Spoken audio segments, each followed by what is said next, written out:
Ladies and gentlemen of the interwebs, welcome to the Beacon TVL show, your source for all of your news every week to talk about on-chain stuff, finance, technology, all of that great stuff. I'm your host, Chris, the DeFi Professor, and we've got a great show lined up for you today. I have one of my favorite people back on to co-host today. In fact, let's just call it Nebraska Day. That's not the correct one. It's Nebraska Day. It's Nebraska Day. We got Logan back from the chapter president for Nebraska from Stand With Crypto, as well as founder at LF Null. How are you, sir? Wonderful, Chris. Thanks for having me. Pardon my popcorn. No, you're fine. I did talk to you about what we're going to open with today. So what I wanted to talk about, and actually, tell me a little bit more about how your day and how your week has been going while I get the word out that we are live. Sounds good. While we get all the party going. Mm-hmm. It's been a busy week. I am finalizing the patent design for my wearable mouse. Which we will talk about. Yes. And then I've been trying to... I dodged a scam this morning. Oh, excellent. Yeah, I was supposed to have another podcast. And this guy wanted me to download something in order to jump on a podcast call. And it was really weird. He was professional half the time and unprofessional the other half. And I think I dodged a bullet. Or I really upset a legitimate podcaster. But I think the world's going to keep spinning. I think the world will keep spinning. It's crazy. I get those things all of the time. It's actually been a couple weeks since I've gotten one. It's kind of weird. I'm kind of like shook because I'm not constantly being scammed. It's like, guys, are you not looking at me anymore? I was like, am I not a relevant target anymore? What's going on here? It says something about the market. They're like, yeah, even the scammers like pass on me. Yeah, how bad is it when scammers have decided to not target me anymore? Are we in a bad spot? Now we know we're in a true crypto winter, ladies and gentlemen. We're in a true crypto winter now. Well, hey, it's been a crazy week. I guess from a tech standpoint, right now is Computex out in Taipei. I think it's Taipei. Oh no, actually, it just might be in China right now for Computex. A lot of the biggest, actually no, it's in Taiwan. There's a lot of tech people there this week. A lot of things have already been announced, much like Google's I/O, which was 2 weeks ago. They talked a lot about AI. In fact, next week is Apple's DubDub, or WWDC, the Worldwide Developer Conference. And I do think they will be talking a lot about AI there. So, the theme, at least the early theme here, that's kind of set the bar, or at least set the table, specifically is with NVIDIA. So, NVIDIA, long-time electronics juggernaut. CEO Jensen Huang is probably one of the most recognizable CEOs on the planet right now. I guess he was hanging out at the Gigabyte booth. Gigabyte being... what does Gigabyte make? They make motherboards. They make multiple different types of electronics. He was hanging out at their booth yesterday, Logan, and their stock went up 5% because he was literally just sitting on the floor hanging with their CEO at the booth. That's NVIDIA, when you know you've made it. You get people famous just by being around them. I know. That's when you know you've absolutely made it. So they've mentioned the RTX Spark. Now, for most people, they're like, well, why is that important? It's really important specifically for the super chip that they've now rebranded, the RTX Spark. We're talking about a 20-core GB10 ultra-efficient CPU. They've got a Blackwell RTX GPU on the inside, up to 1 petaflop of performance, 128 gigabytes of unified memory, built for agents and AI, all-day battery life, game ready because of all of the NVIDIA product that they have. And apparently it's also going to work with NVIDIA Studio. So this is also good for creators. Why this is important today. is, well, Apple is the king of personal computing right now, are they not? Not only do they have the best-selling laptop in the space, which is kind of crazy if you think about where they are now as to where they were 10, 15 years ago.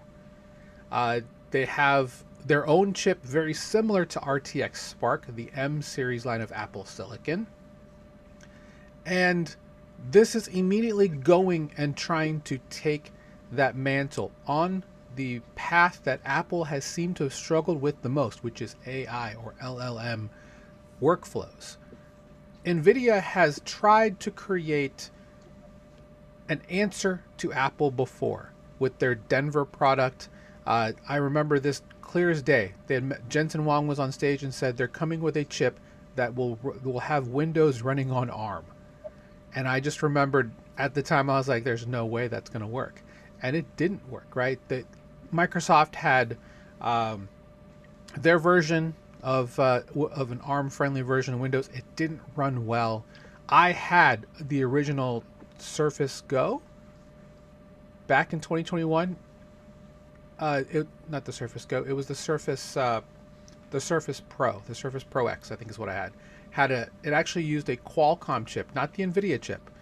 And it had a version of Windows that, and I used it for the first year that I was doing yieldfarming.com, and it didn't really work out well just because it just wasn't powerful enough compared to like an iPad Pro. But the iPad Pro was way too walled of a garden in terms of an ecosystem. So this is NVIDIA's chance, second time around, to try and upset the Apple cart, if I'm being very punny here.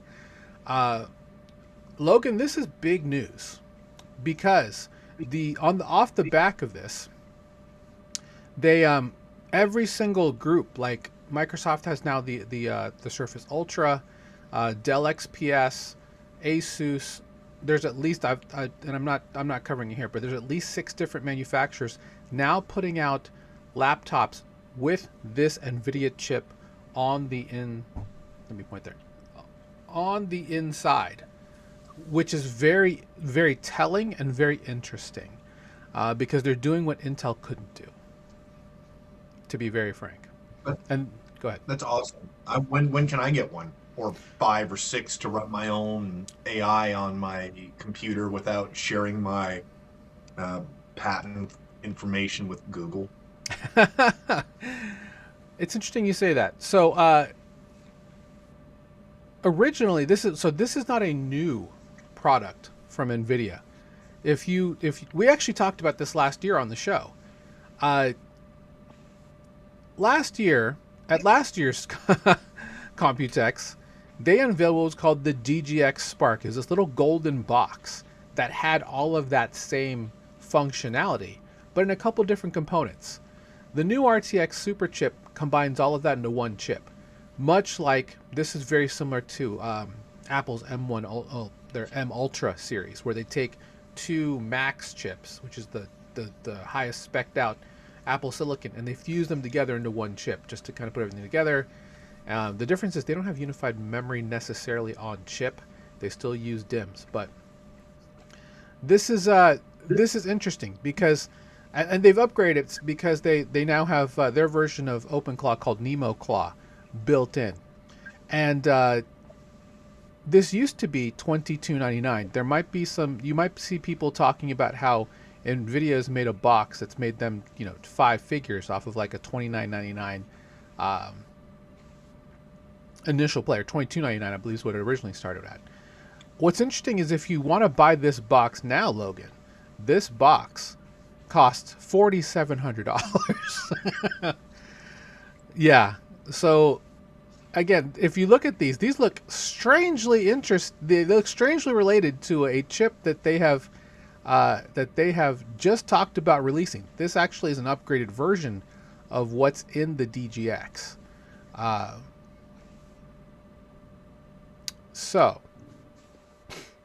But this chip is what's powering all of the new things from these seven companies in their laptops. And these laptops are thin, they are long lasting in battery. I mean, they're coming directly for the MacBook. And I think it's fascinating to see how quickly Nvidia has kind of turned the ship around, right? They're now one of the most. I think they're at five billion in market cap. They're one of the most powerful electronics brands in the space, because this isn't just about chips. This is also about graphics. This is also about AI. This is also about gaming. I mean, all of this can come together. It's about what they're AI. building. Yeah, it's about AI, right? And they're I It's don't know very much about AI. exactly. Does this excite you as a creator?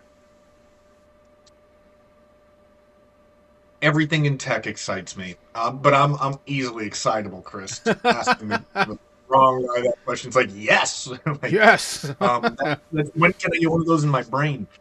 And so I've been, wanting to learn more about AI agents and get my own setup on my computer. And the people who I'm talking to that are in deep tech that are already doing this stuff, Mhm. they're collecting graphic cards like it's Pokemon version 1, and they are building their own server racks effectively, and I'm behind the curve. And so when you start talking about stuff like this, I definitely get excited. I'm in now moving into tech wearables alongside some of my crypto work, and so I'm already imagining where I can stick that chip. Don't get any bad ideas. How much is a 5090 right now? Because at $4,700, one 5090 is $4,600. That is brutal. That is Yeah, brutal. and so mhm. This doesn't make that look bad at all. I mean, well, this No. must like a little bit of a value. Now you can get DGX Sparks, I'm sure, secondhand from multiple people for a cheaper price than this. This is just how it is right now. But you can also get these laptops. They're coming, I believe, in the fall, which is just a couple months away if you think about it. But the idea that they're going to have branded products, not that, with actually, where did I show the partners? Yes, I'm going to invest in those with the company card. Yeah, no, I mean, you could definitely write it off, right? As an easy purchase. So, the Surface Ultra, which looks great, by the way. Let me see if I can find a Surface Ultra image. I just need the image. Okay, well, never mind. It's already here now. So this is how it looks. It has a great. Surfaces have always had fantastic displays. They've always had great battery life. They're not the cheapest things in the world, but they're kind of they're the reference laptop for the rest of Windows-based computing. With that said, I don't like Windows anymore. I'll be very honest. The DGX Spark, by the way, runs their own version of Ubuntu Linux called DGX OS. So what will be interesting is to see exactly how that's pretty, how that all works out. Yeah, as you can see, up to 128 gigabytes of unified memory, creative AI workflows, designed for serviceability. Now that's a feature. I know. I was like, replaceable SSD. It into law. I know. The right to fix things. It was such a stupid backsliding policy. All right, for all of you kids watching, back in the 90s and the 80s, when you bought stuff, it would look like a manual. A manual is like this black and white book. A book is a bunch of pieces of paper that you open that have information. And so you open that manual book of pieces of paper to look up the information, and you can fix everything yourself if it broke at all. The cool thing about the stuff in the 80s and 90s is that the planned obsolescence hadn't taken over quite as bad. Isn't that crazy? That doesn't seem that long ago, but clearly it is. What's that? I think I might have been frozen there. Oh, no, you're fine. But it's crazy how the world has changed, right? To where longevity is now, terrible longevity is now a feature on so many products, right? Like we're working on getting our cabinets redone, which will allow us to get a new dishwasher. And half the dishwashers out there, it's a feature that they last 7 years. Like it's an actual selling feature. Like, oh yeah, this will last you 7 years. I would hope if I'm paying for a dishwasher, it lasts at a minimum of 7 years. How is that a feature amongst other brands? It just kind of tells you just how much of a consumption economy we've become, right? That you have to point out longevity. And you get this too with, like, let's say with computers, with cell phones, like 7 years of planned security upgrades as a selling feature. And I'm just like, is that not the basic expectation? If I buy a $2,000 foldable cell phone, that I'll at least get security updates for the next 3 years and it not be a selling feature? You know? I just got a new car and they promised me the wheels wouldn't fall off within a year. Great. Like, come on, guys. Light bulbs, honestly, are probably the worst example because, there's a light bulb that has been burning for 100 years. It's been on the whole time. So we're capable of making light bulbs that don't burn out. But Big Bulb got together and decided to make them all burn out. And then we came up with LEDs. Mm-hmm. LEDs can go for forever. But they had to figure out a way to make LEDs fail before they would let them enter the market. Isn't that crazy? Like, I've had a couple of LED light bulbs fail within like 6 months. And I'm like, how is this possible? Yeah, they're built to. So. It should be illegal. They should it's be. It's like, if I went to cut the brake line on your car, I'd be a mafia worker unless I was working for the car company, and then it's just planned obsolescence. Yeah. Well, anyway, the reason why we were talking about the RTX Spark is not obviously just for AI, but as investors in this space, this is the next frontier of what you'll be able to use as a personal computing device. When people ask, Chris, I want to get into DeFi, I want to get into on-chain blockchain investing, what computer should I get? I've always recommended that people get an entry-level gaming PC, mainly because it will have the optimizations for graphics, the optimizations for memory that you'll be looking for to have a smooth experience when you're looking at TradingView or all of these other spaces because you'll need that crunch time specifically in the browser to handle the headroom that's needed to present all of this data to you. So Chromebooks aren't going to cut it. You want something that's at least going to have the right amount of product, I guess would be the word, in front of you to actually make your experience well. MacBook Neo changed that at $599. Mac Mini changed that at $499. Now, RTX Spark, and I think that they're looking to bring the Spark. Well, no, it's not. I take that back. They're not doing it as a value PC. There are other new PCs they're creating to fight the MacBook Neo that uses an Intel Core 3 i3, which is sure. Those are starting at $699 with a $599 student discount. Stupid. I would expect that none of these computers will be cheap, guys. I would say $1299 will probably be the target, specifically because of the price of storage and RAM that's out there currently. Even with the onboard RAM, you're now going to be paying specifically for storage to get a decent size SSD that you'll need. So we'll see specifically how that works out. But let's go ahead and talk about the markets real quick. I know we only have you for about 20 more minutes. So the manipulation continues. Is really the best way to describe the market right now. We had a huge fall yesterday, and I think a lot of it was just broke resistance and there wasn't enough support.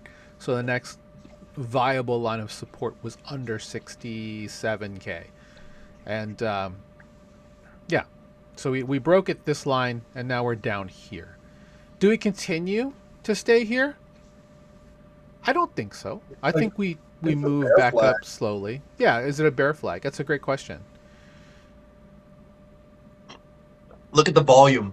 it's falling. Yeah. So it's going to continue to fall. Yeah, most likely. Yeah.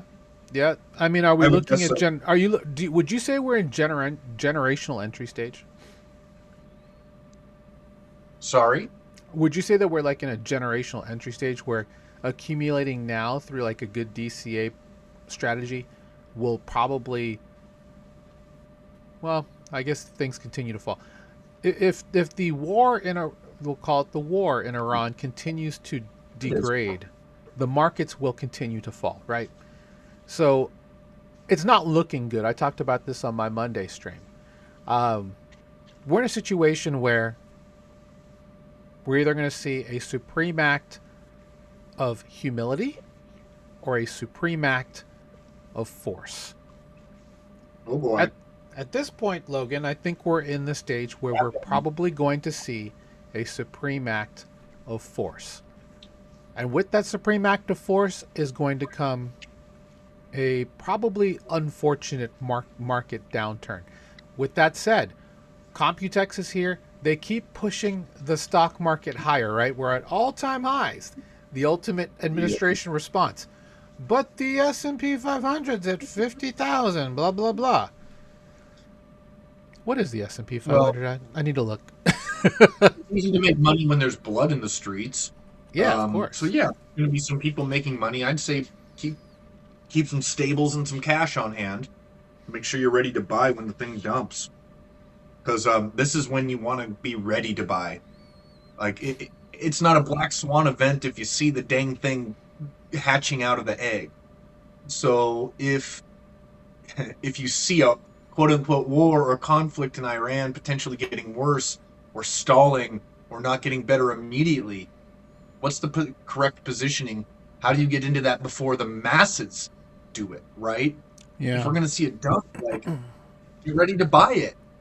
If you believe in Bitcoin. Normally, Right. I'd say, yeah, that's what I'm doing. And traditionally in the past, that's exactly what I'd be doing, except you know how I feel about the quantum threat. I won't get on that yet. Right. We'll talk about that in a little bit. If we and the market is just kind of teetering, right? So it'll be very interesting to see exactly where we're at. Fear and greed is at 25. Okay. Wow. Well, I'm shocked, actually. It's pretty low. yeah, that is Lower as in more fearful. yeah, and I think the geopolitical tensions have fed this. So we were in a situation where we were in a much higher state. Like last time you were on, like what, 2 weeks ago, we were near close to 50 for fear and greed. So I'm not feeling happy and giving about the war. I would say fear and greed, probably feeling a little bit of both. agreed. We do have oh man, Zcash is back on the run. Hyperliquid is just Hyperliquid is just beating all of the odds. Wall Street is taking notice. Volume. Yeah, the volume on Hype It didn't is even go anywhere. It topped out. It's just crazy. Like it's just crazy. Like how much Wall Street is starting to clamor for Hype. I think the CEO of ICE, not that ICE, the other ICE, the Intercontinental Exchange, the mother company for the New York Stock Exchange, he believes that Hyperliquid is the real deal, and that's kind of caused a lot of people to start looking into how can I buy Hype, and Hype is just on a tear. I mean, they are continuing to put in day after day of new all-time highs, day after day of highest fee generation amongst all protocols in the on-chain DeFi space. It's crazy. There's got to be a correction though from here, and look at that candle. It looks like a little star. Yeah. My guess is that come down and correct here in a second. So if you're a day trader or what's the time chart we're looking at? Swing trader, you might want to think about getting ready for a correction there. Not financial advice. Jesus. Obviously not financial advice.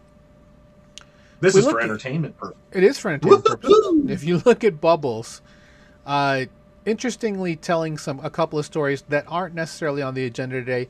Athena is working now with Coinbase, with Coinbase making a surprisingly large ENA purchase, which is why, in my opinion, this is up. VVV continuing to beat the odds as well as a valid AI platform for decentralized and public, I guess would be the word, AI, mainly because they have no censorship on their AI models.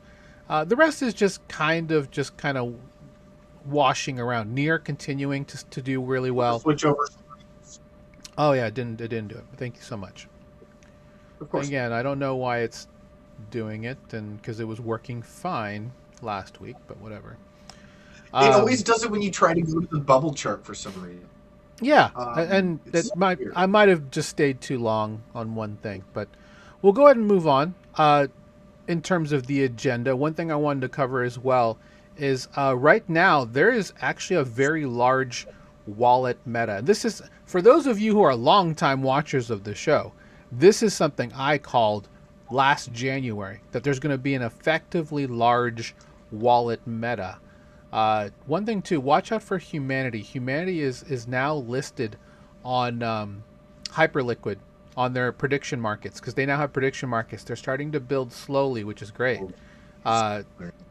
But they're going to go live with Humanity mainnet sometime later this month. So keep that, obviously not financial advice, but just kind of keep that in the back of your mind. But wallets are starting to make another big push. Now, when I talked about this a year ago, I was talking about it in the name of account abstraction, other technologies with wallets that were going to make it very interesting, to wallets being the next big turning point in UX and user experience. Because let's face it, most wallets right now still have way too many hoops for the retail, right? For retail to actually come in and adopt. That's changing, thanks to groups like Deal. So Deal's a payroll company, but they have a stablecoin wallet now that is powered by Morpho, which means funds are being used in Morpho decentralized finance pools. Coinbase has been doing this for nearly 2 years. If you take out a loan on your Bitcoin, or if you take out lending any type of yield product on Coinbase, it goes to their base layer 2 blockchain using Morpho vaults. Deal is just doing the same thing. They're working with Centaura, who is what we call a risk curator, to have a vault. And these are also on Tempo. How many different things are we going to name drop in one? This is interesting. Latin America. This is not. I just saw America, and I was like, oh, here we go. It's actually Latin America. In any case, if you're in Latin America, this is a fantastic deal for you. oh, puns.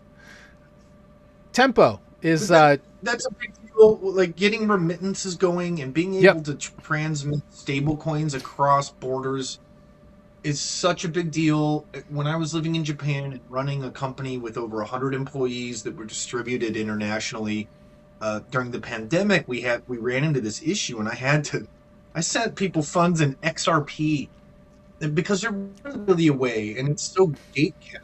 It'd be nice if there were more blockchain platforms that allowed us to just transmit value. It's not like I'm funding a terrorist cell here. I'm just trying to get in it paid. Yep. I don't want to prove that I'm not a North Korean operative every time I send a paycheck.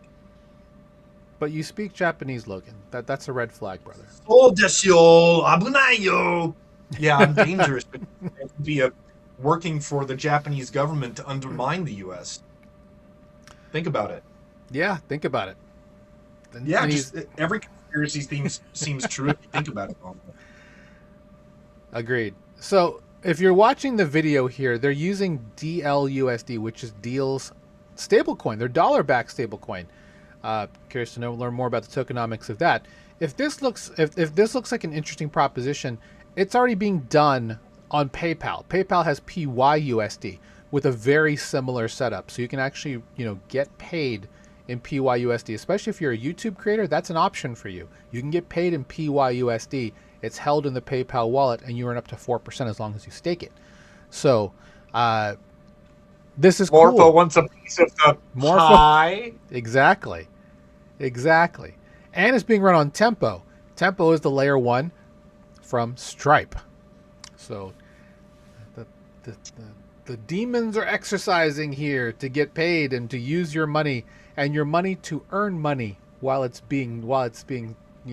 still there. So Deal would love to, if you're listening to this, Deal would love to do a content deal with you, brother, so we can talk about this and show people why this is a good deal. Damn, I need to stop with these puns. Yeah, and this my fault. No, you're fine. This is part of just some other things that are happening from a wallet standpoint, right? Deal is one wallet that's available. The next is Tether. Tether has their Tether wallet, and Tether's Tether wallet now allows you to earn up to 6% cash back in XAUT, which is their gold-backed coin. Their gold-backed, that's not a stable coin because, but their gold-backed coin. You can earn up to 6% cash back in gold, in Tether Gold, which I think is fantastic. Is pretty juicy. Yeah, it's amazing.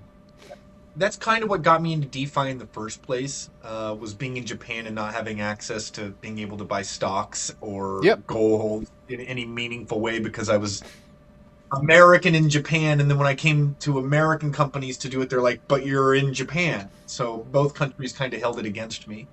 Mm-hmm. And I ended up, looking into real world assets so I could buy some Tesla stock and some gold.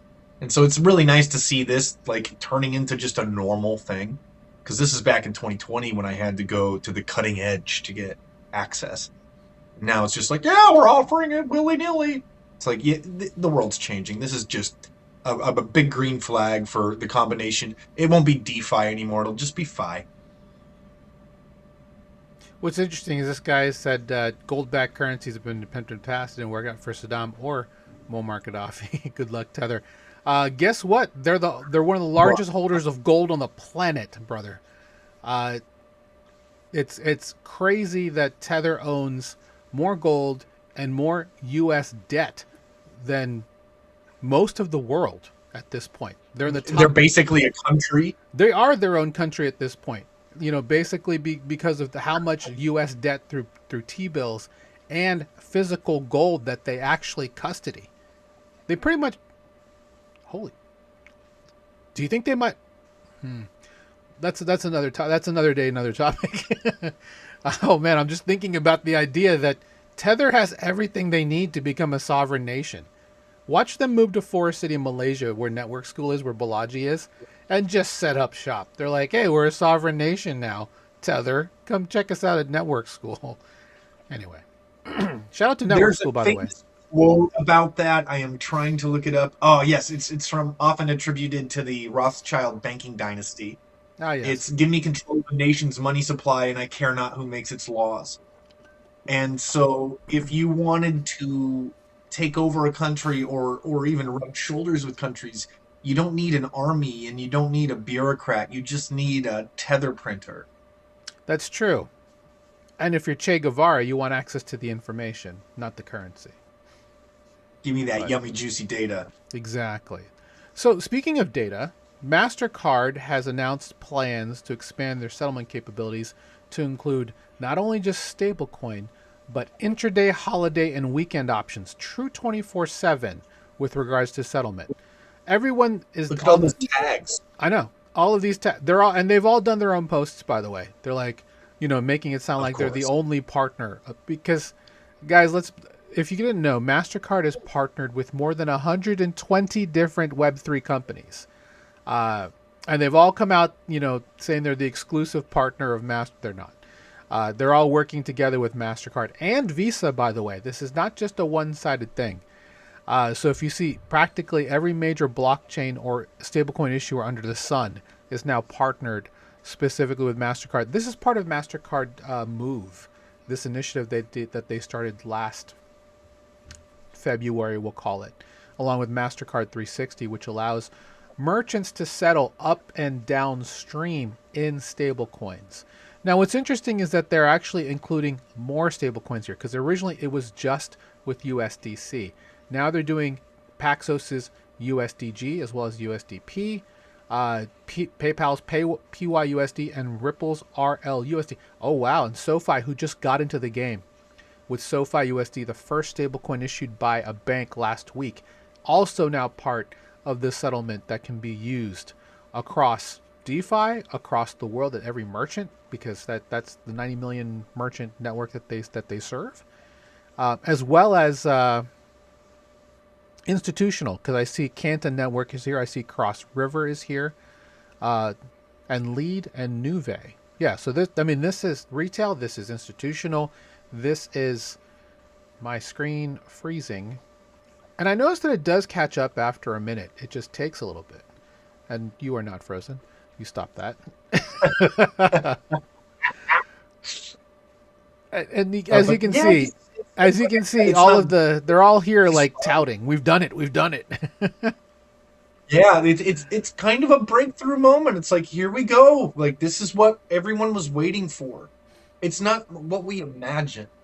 You know, it wasn't this like cypherpunk revolution where we're all going around and everything's solar punk now and we're flying around in blimps. But like, you know, this is it's becoming mainstream finally in the United States. It's been decades. I've been watching this thing so frustratingly go so slowly. So it's nice when you see these big avalanche moments.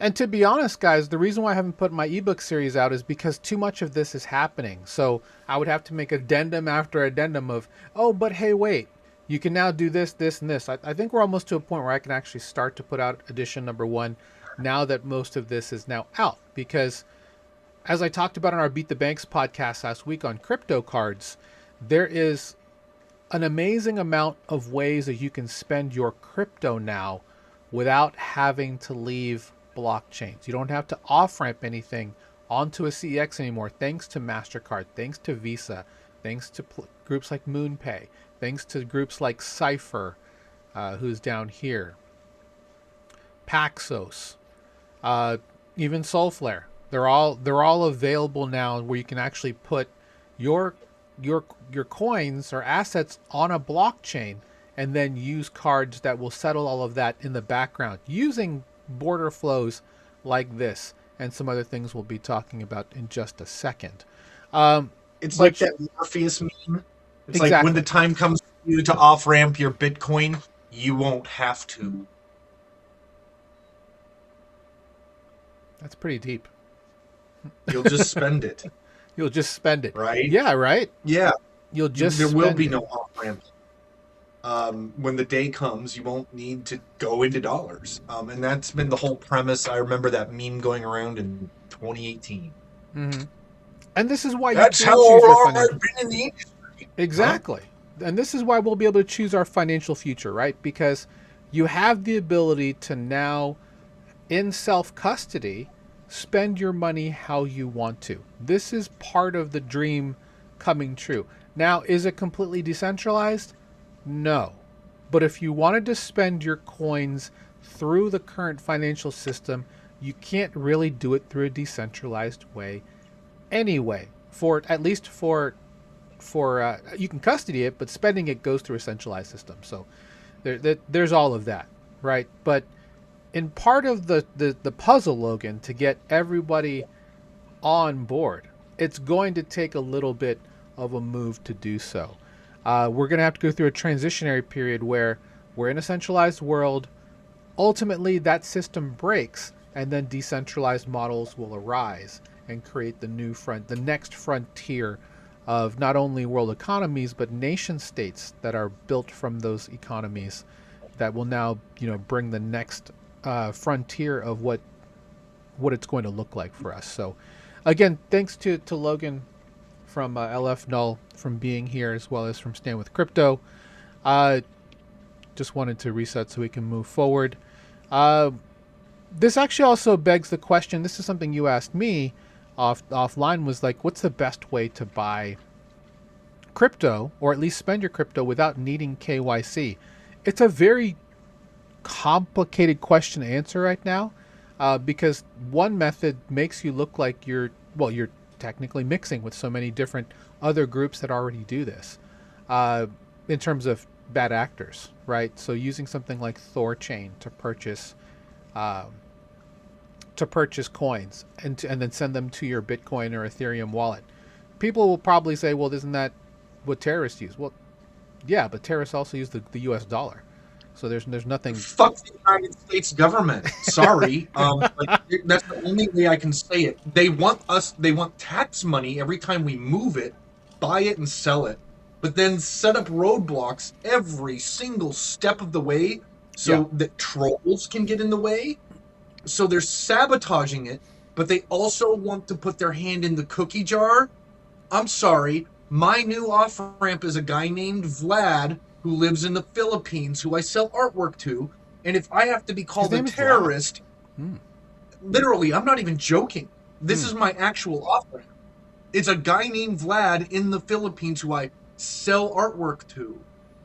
Because I'm happy to follow the rules, but if the government isn't going to follow its rules, then they're not rules.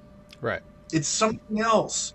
And if you're going to play ball with that, who's the terrorist? Just my 10 cents there. But Food like, for thought. we shouldn't be participating with immoral laws or rules. Just because you call something a law or a rule doesn't mean it's right or wrong. Yeah. And just because you follow that doesn't make you a terrorist. And so if the U.S. government wants us to comply, then they need to play ball. And that's just the way it's going to be. Crypto people are going to build, and we're going to make the rules whether we have permission or not. So at a certain point, the government needs to learn the new rules.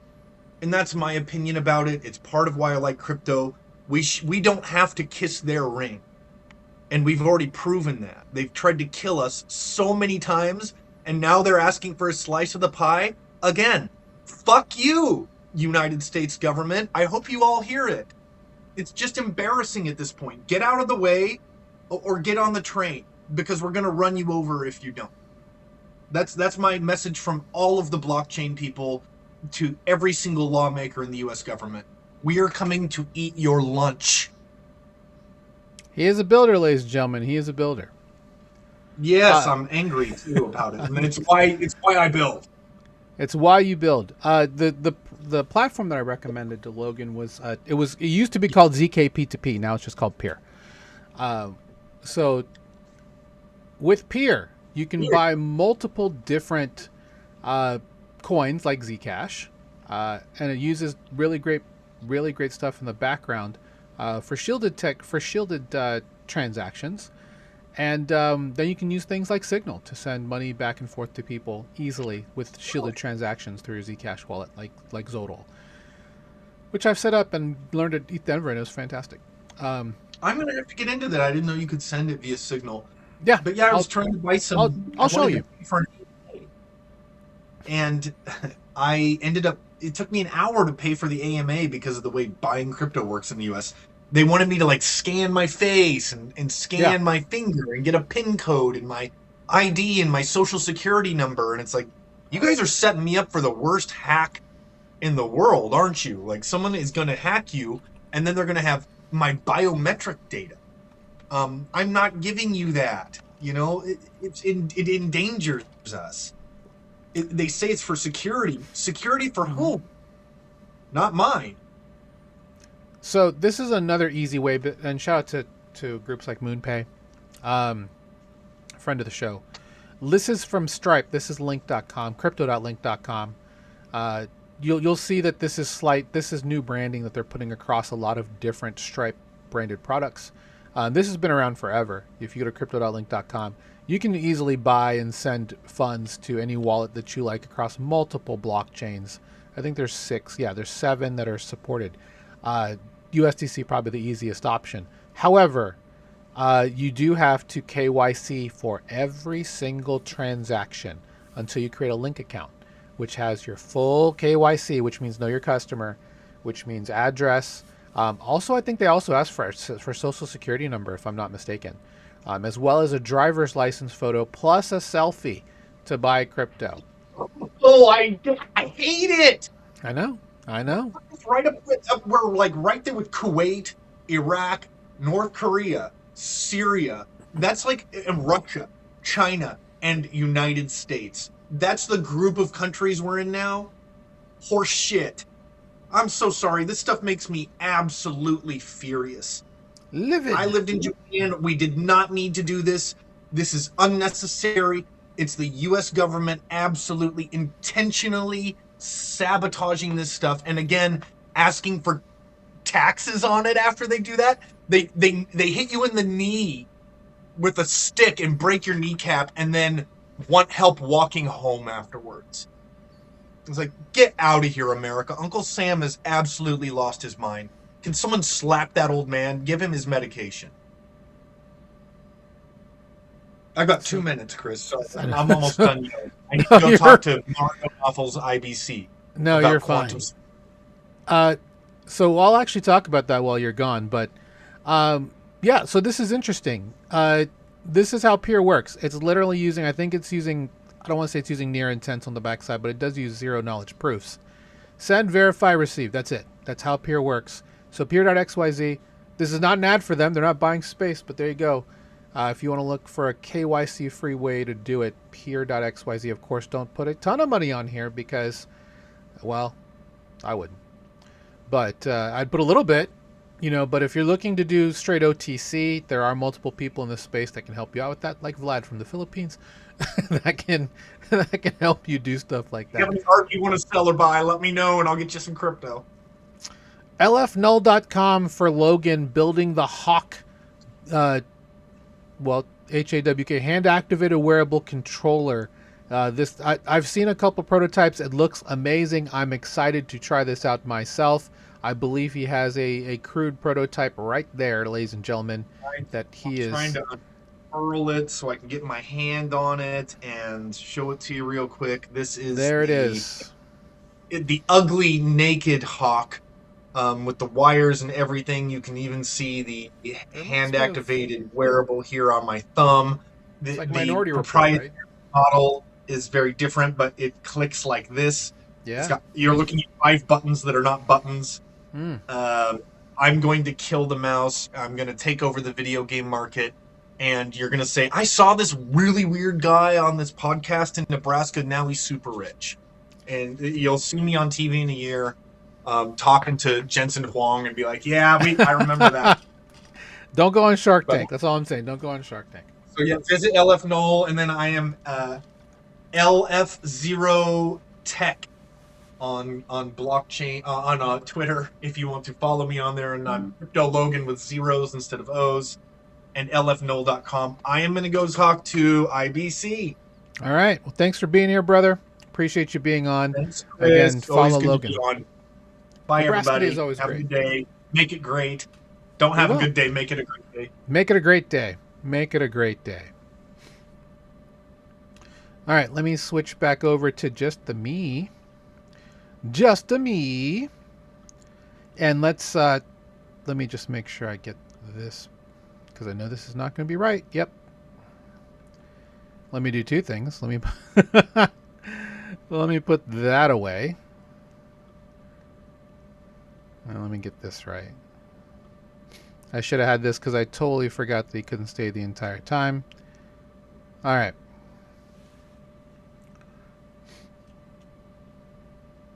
So, other big news. Again, we're back into the little bit of the AI space here. And that is a YouTuber with 110 million subscribers released a free version of ChatGPT. His name is PewDiePie, also known as his real name, Felix Kjellberg. Basically, he spent his own money on a 10 GPU. Okay, so anyway, he created a new version of LLMs that he's tuned because he didn't like the way that it worked. And that, again, this is part of what Logan was talking about with regards to building. It's called Odysseus. And if you just search for Odysseus PewDiePie, you'll find a GitHub for it. I mean, it is quickly getting very large, and I don't think you can see this here. Let me make this bigger. 41,000 stars. That means an actual developer has come through and has starred this project, meaning they support, they want to learn more, they want to find out more about how many times it's been looked at. It's been forked 4.8 thousand times. It's open source, by the way, which means that anyone can contribute, anyone can work on the code. It's available. So when people fork this, they're generally just kind of taking the code, they're putting it on their own system, they're running it, and they're looking for ways to improve it. That's the power of open source coding, because that when a project is open source, they have taken their proprietary, what could be proprietary code, and made it public. That way anyone can come through, they can audit it, they can keep the security high. If something happens and someone finds an exploit or something that could be exploited, then they can put the call out, and a developer with the right type of qualifications can come through, evaluate, propose a fix. Everyone can look at it, and then I'm sure there's a team of people here now that are part of the group, and they're giving what are called pull requests, where they take a piece of code, pull it down, improve it, and then push it back. And then a pull request, or what we call a PR in the IT space, has to be approved by someone at the admin node, and then the overall code gets updated. As you can see, there's been 715 commits so far. The last one 3 hours ago, and you can see just by the time here, and it froze on me, didn't it? Annoying.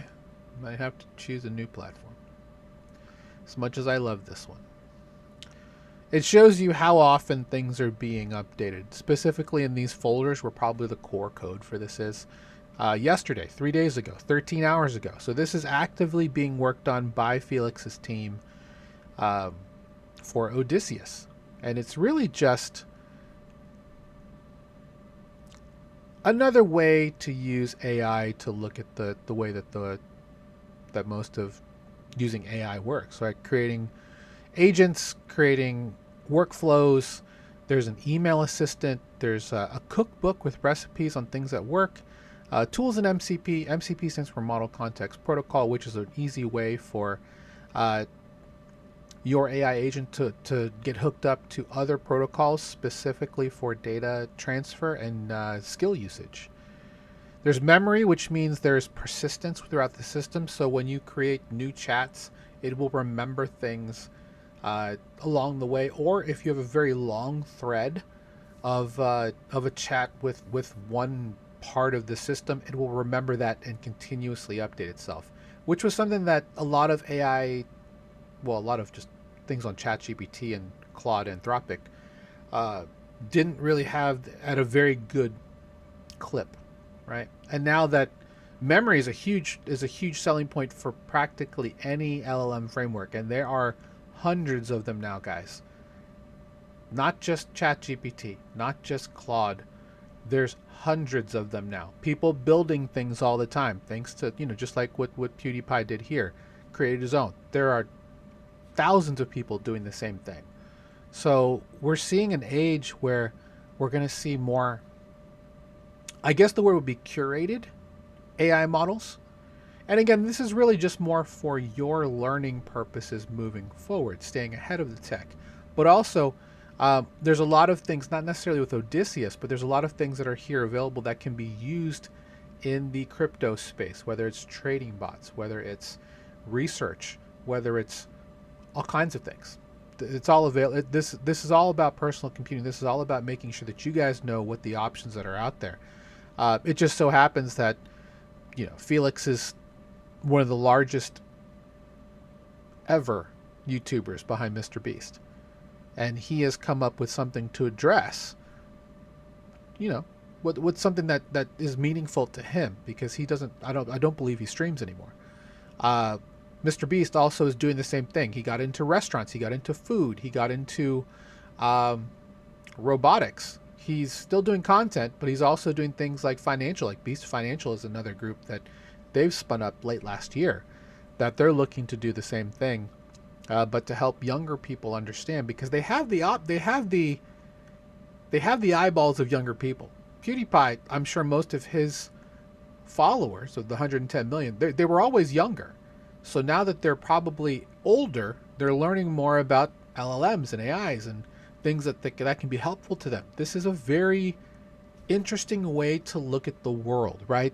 Through the eyes of people who have influenced so many younger people at the time.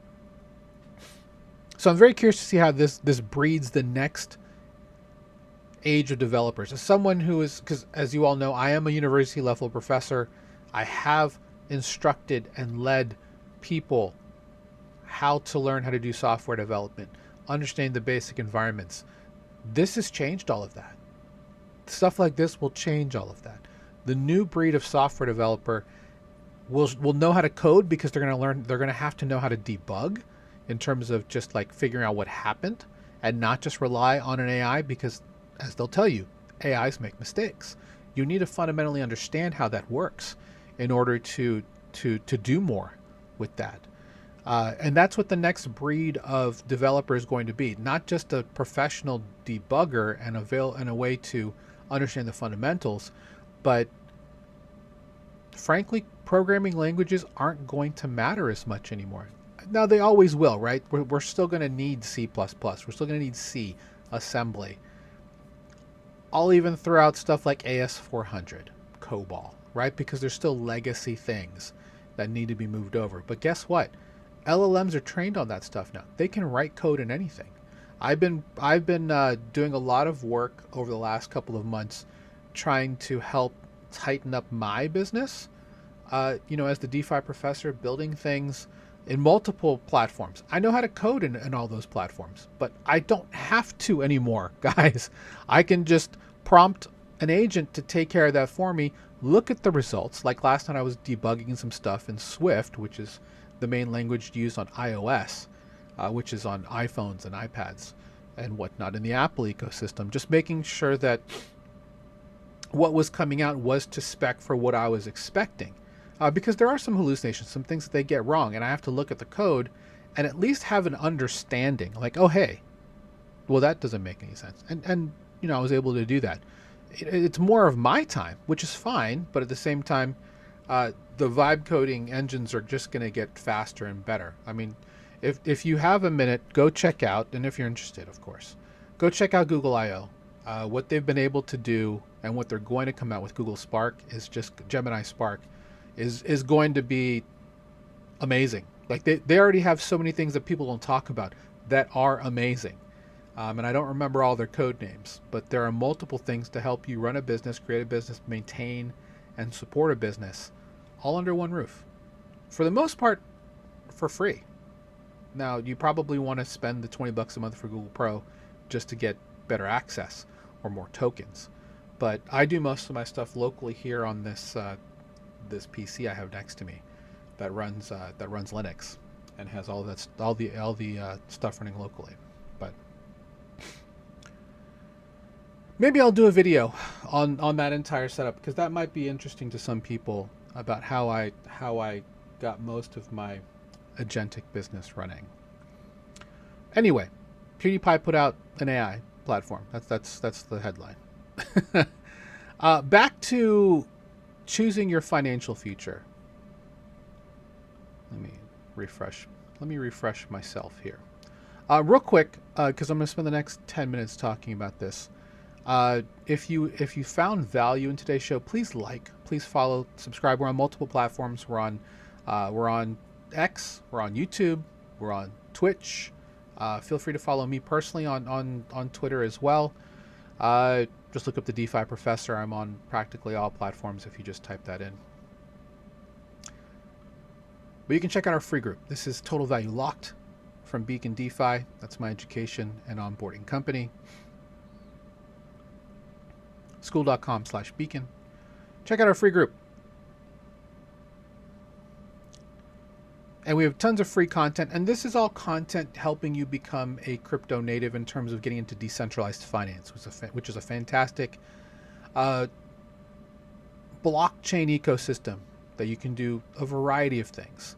Supports our Friday podcast, which is called Beat the Banks, where you learn about self-custody, how to become your own bank, earn way better yields than what you would get at your bank currently, or probably ever will, especially if the banks fight the Clarity Act, like Jamie Dimon from JP Morgan has been saying he's going to do all along, which is not a surprise.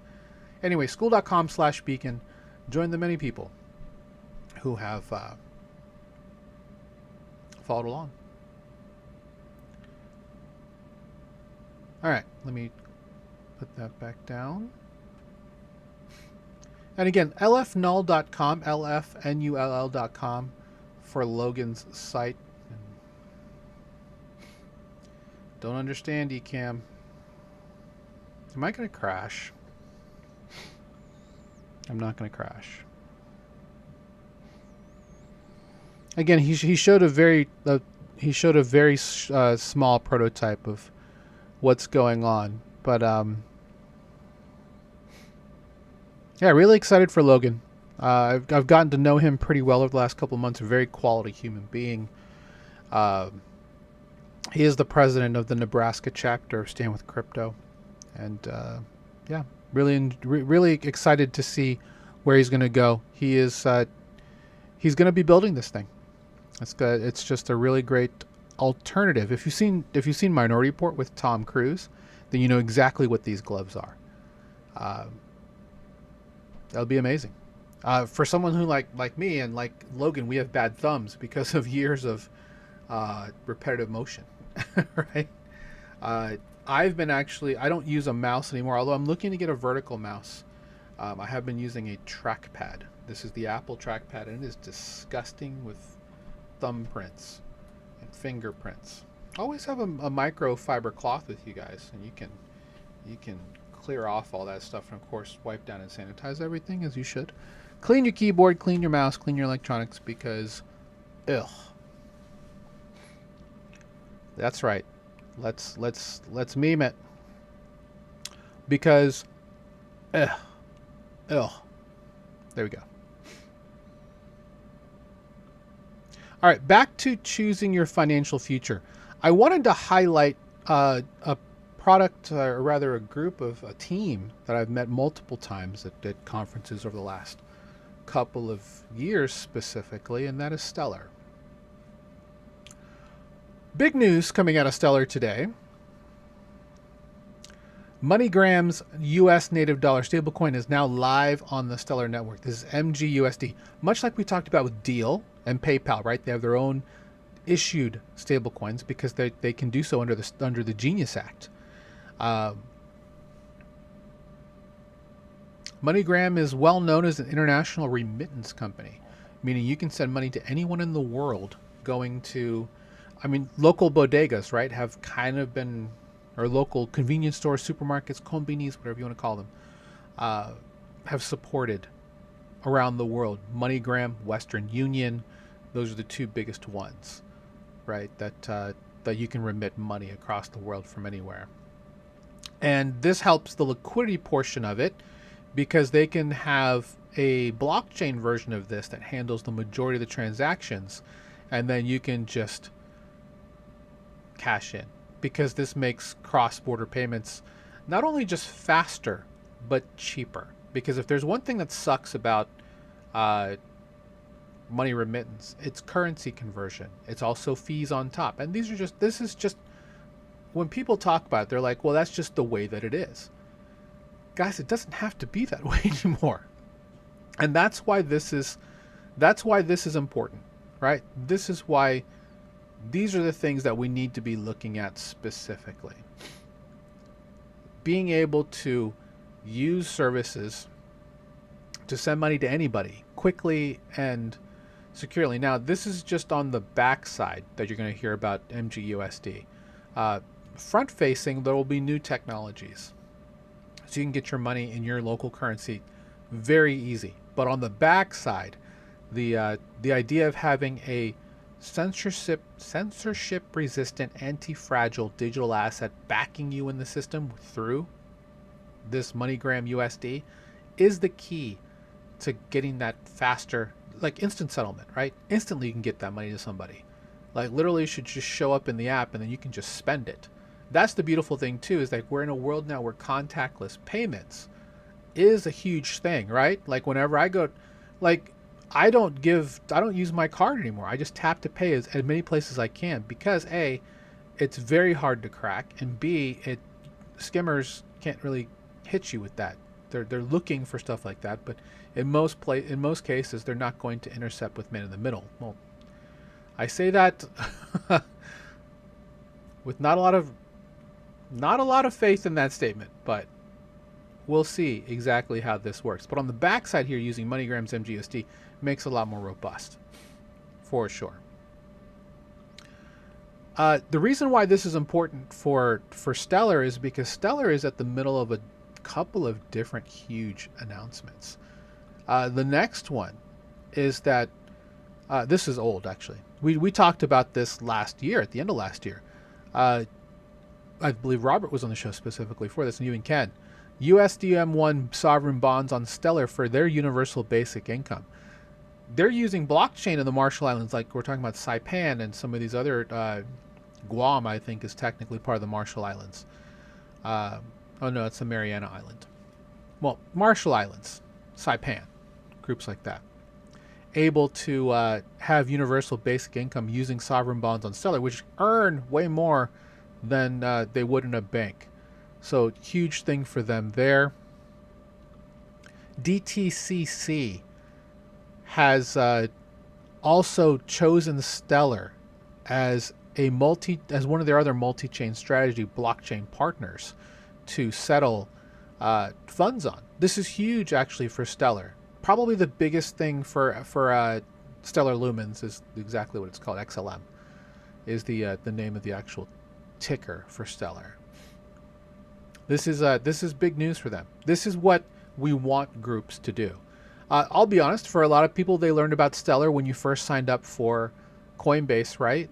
And they were one of the groups where you got XLM token for answering questions and using their quiz. So the fact that they've now graduated to now being part of DTCC custodied assets and transactions being settled there for institutions is huge for them.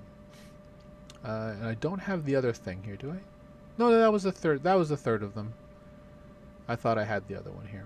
Anyway, we'll now walk into our last talking point, and this is unfortunately we don't have Logan here for this because he is a quantum guy. So let's talk about this post.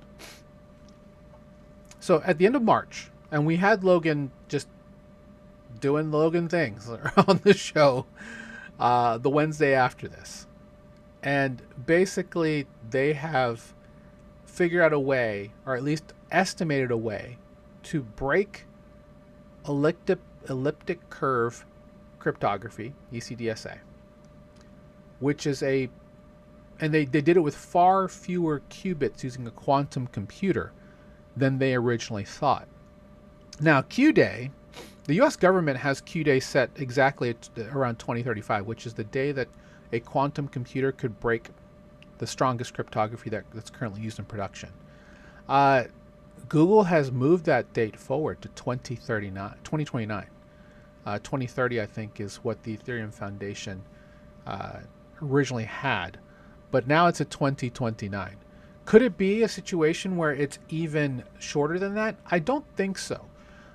He goes through Justin Drake, and shout out to Justin for this, because he was the co-author on this paper. A couple things that are interesting about this post. The first is,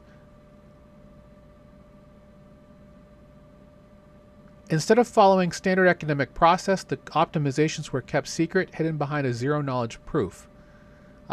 Basically, the reason why that happened is because they originally engaged with the U.S. government beforehand, and they asked them to put it behind a zero-knowledge proof so that it was, in a way, academically censored, which is kind of crazy.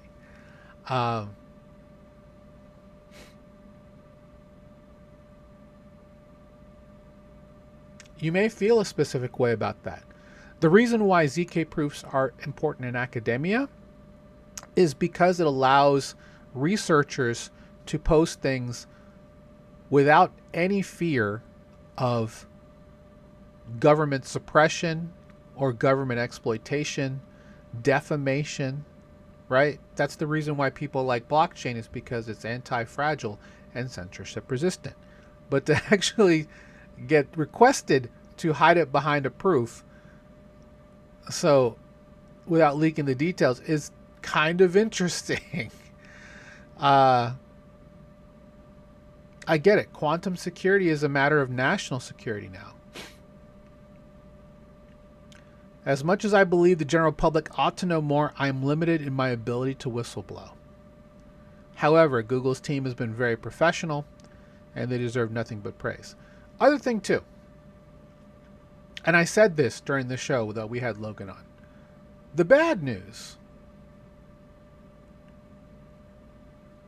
is that there are a couple companies in this world that have quantum computers capable of breaking the technology, right? Google, IBM are the two biggest. There are others who are building these quote-unquote golden cake chandeliers, but most of them don't have the power or the resources that Google's Willow or IBM's specific computer has. Will they in a couple years? Maybe. Who knows?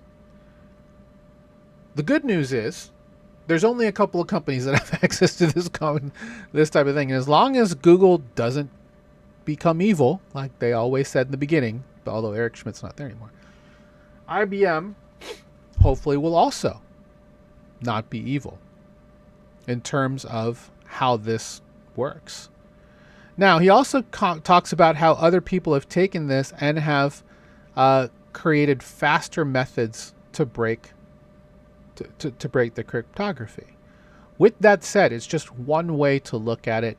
And the important part here is that he believes that there is a Q day at 2032 at 50%, but only 10% by 2030. The original paper said 2029 was the date. So,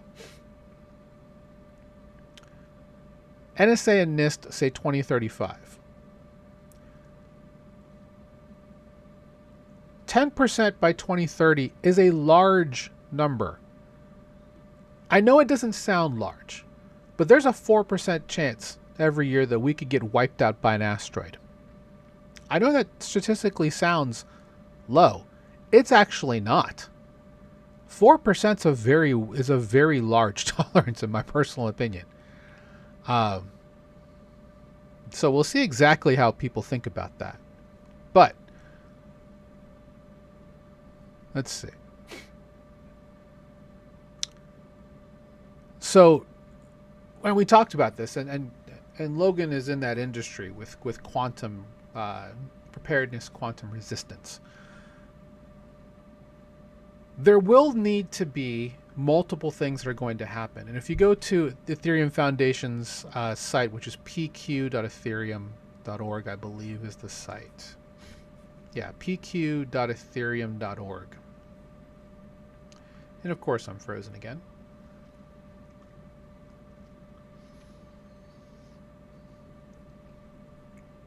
You can see specifically what they'll be doing here on the roadmap. They're going to have to change things at every layer for this, right? Because current ECDSA-based execution and consensus will need to be upgraded to this quantum-resistant hash-based approach, which I believe is what they're doing. Vitalik has talked about it as well, and we talked about that on the show, I think, a couple weeks ago. Now, I've mentioned on Beat the Banks, we're going to talk about quantum preparedness in a series. It's going to be pretty spaced out at this point because there's only so much that they can do right now, and they haven't done it yet. And there's so much that needs to be done. There's a lot of work that needs to be done. 2029 is going to get here pretty quickly, in my opinion. So to have multiple blockchains that are coming up soon or already are fairly young or have already made the move, groups like Algorand have said that they're ready to go, and they're praised by Google specifically for it. Near has talked about it as well. There are other blockchains that are already on the way or almost there to being already complete. Bitcoin and Ethereum, they're going to have to do some work here. So that doesn't mean that Bitcoin and ETH you're bearish on them. They're going to get there. That's not a problem. Things are going to change though, much like when when Ethereum went from proof of work to proof of stake. 2022? No, 2023. When they did that with the first move, the first big fork. So we'll see exactly how this kind of works out. But I did want to talk about it briefly because this is the part that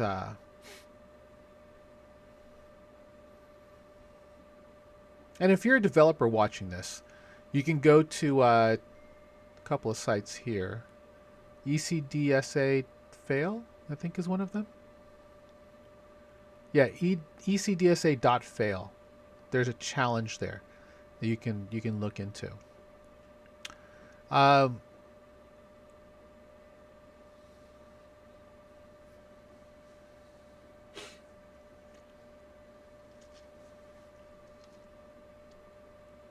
Lean VM will be interesting to see how they make that work.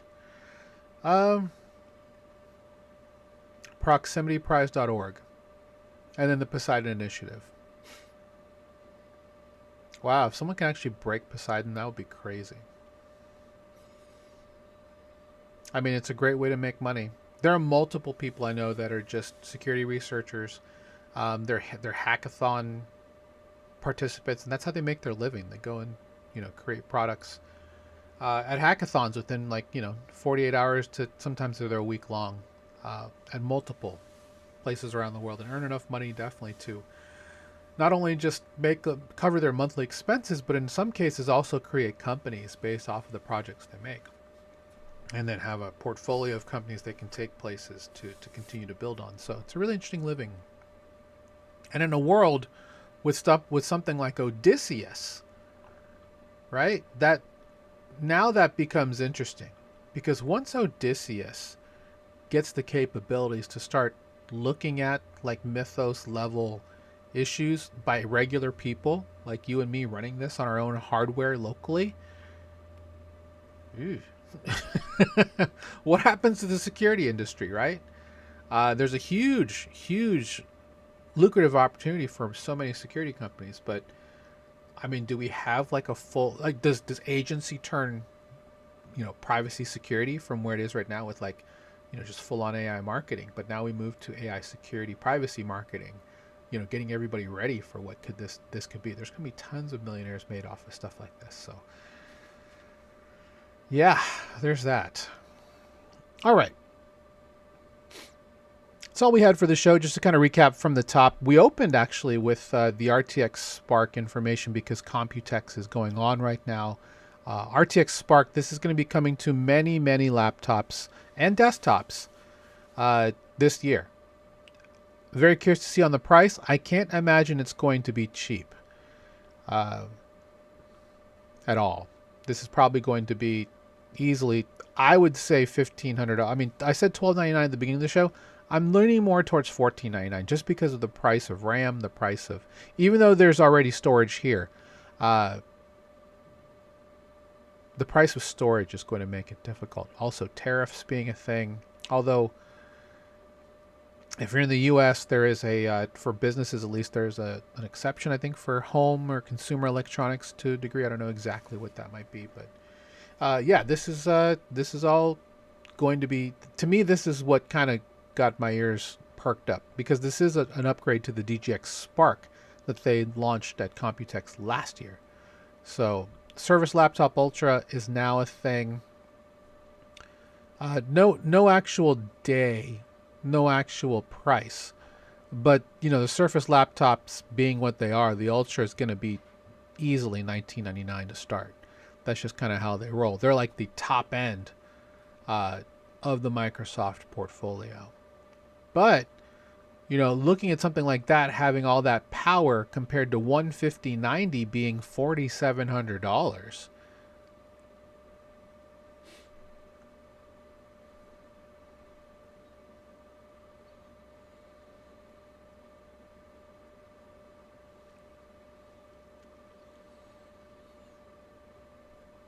I mean, this looks like a steal.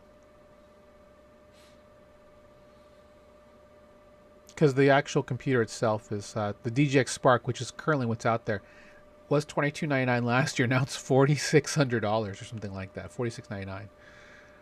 So this looks like a steal compared to what, how much it costs, for example, at B&H. There are other places you may be able to get it cheaper, but still, that's for a graphics card. A graphics card, not the actual system. The graphics card is extremely expensive. And again, if you liked what you saw today, would love to get a follow or a like from you. Would greatly appreciate that. We do this show every Wednesday, 1 p.m. Eastern. We've done this show every Wednesday since December of 2021. So we've been working to educate you, our dear user, on the forefront of blockchain technology, on tech, things that matter, I think, if you're going to be a person in this space, for quite some time now. And yeah, really excited. You can check us out also for Friday. That's our Beat the Banks podcast. That's something we've been doing since January 2022, where I take different types of concepts and try and make it as friendly to the casual user as possible. Last week we talked about crypto cards. I may swing back and do security again this week. It just kind of depends. Normally there's an inspiration that pops up to me between today and Friday that will kind of dictate what happens. And shout out to Coinbase for last week, because I just happened to mention that I'd gotten a loyalty gift thanks to Hy-Vee. That's a market. It's a groceries chain here in the Midwest. It had like 90 cents off thanks to some groceries that I bought, and I paid for my gas using my Coinbase Visa card, which is tied to my Coinbase account, and I just move money there when I want to use it. And I just move USDC to Coinbase to then spend it, and I just moved money to buy gas, and saved a little bit of money. Coinbase likes that post. So buying fuel with stable coins, that's a thing. Yeah, absolutely.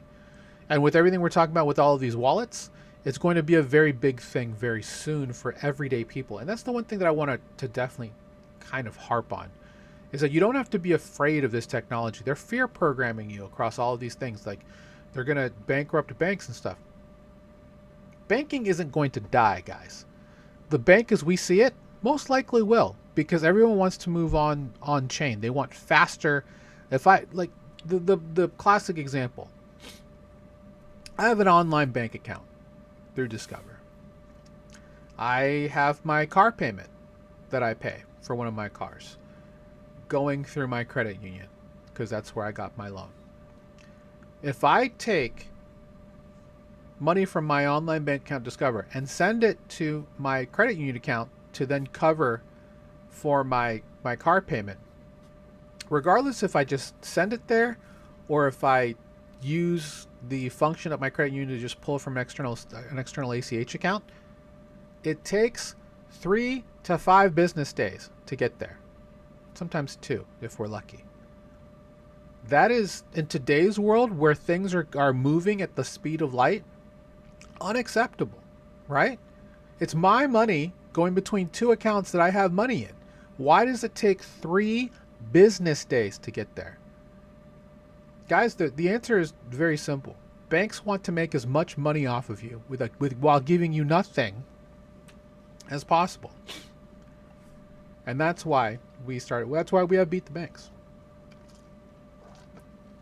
To give you options to not only just self-custody and be your own bank, but get back the returns that banks are making off of you. They're making 4 to 6% off of you and giving you 0.025 in savings. Not even checking, savings. Meaning you need a secondary account to even earn anything on, because most checking accounts aren't free or are yield free, right? Unless you have like a money market account, but oftentimes you have to have a significant amount of money in there because they're going to want to make interest off of that too. You can beat all that, guys.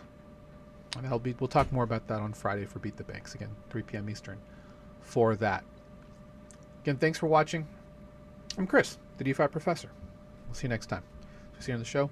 07, beacons up, banks down. Have a great day, everybody. Take care.